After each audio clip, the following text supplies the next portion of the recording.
اعوذ باللہ من الشیطان الرجیم، بسم اللہ الرحمن الرحیم۔ السلام علیکم ورحمۃ اللہ وبرکاتہ۔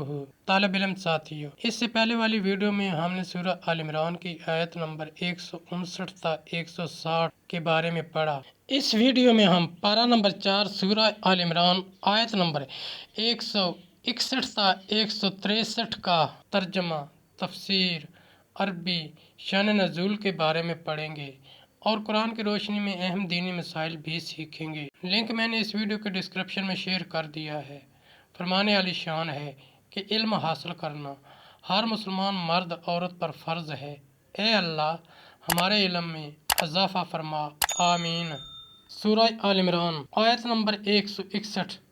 وَمَا كَانَ لِنَبِيٍّ أَن يَغُلَّ وَمَن يَغْلُلْ يَأْتِ بِمَا غَلَّ يَوْمَ الْقِيَامَةِ ثُمَّ تُوَفَّىٰ كُلُّ نَفْسٍ مَا كَسَبَتْ وَهُمْ لَا يُظْلَمُونَ۔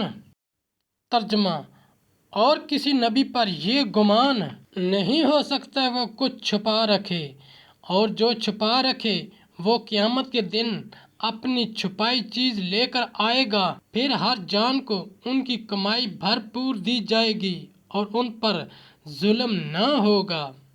آیت نمبر 162۔ أَفَمَنِ اتَّبَعَ رِضْوَانَ اللَّهِ كَمَن بَاءَ بِسَخَطٍ مِّنَ اللَّهِ وَمَأْوَاهُ جَہَنَّمُ وَبِئْسَ الْمَصِيرُ۔ ترجمہ، تو کیا جو اللہ کی مرضی پر چلا وہ اس جیسا ہوگا جس نے اللہ کا غضب اوڑھا اور اس کا ٹھکانہ جہنم ہے، اور کیا بری جگہ پلٹنے کی۔ آیت نمبر 163۔ ہم درجات عند اللہ واللہ بصیر بما یعملون۔ ترجمہ، وہ اللہ کے یہاں درجہ درجہ ہیں اور اللہ ان کے کام دیکھتا ہے۔ تفسیر اور شان نزول، کیونکہ یہ شان نبوت کے خلاف ہے اور انبیاء سب معصوم ہیں، ان سے ایسا ممکن نہیں، نہ وحی میں نہ غیر وحی میں، اور جو کوئی شخص کچھ چھپا رکھے اس کا حکم اسی آیت میں آگے بیان فرمایا جاتا ہے اور اس کی اطاعت کی نافرمانی سے بچا، جیسے کہ مہاجرین و انصار و صالحین امت یعنی اللہ کا نافرمان ہوا۔ منافقین و کفار ہر ایک کی منزلت اور اس کا مقام جدا، نیک کا الگ، بد کا الگ۔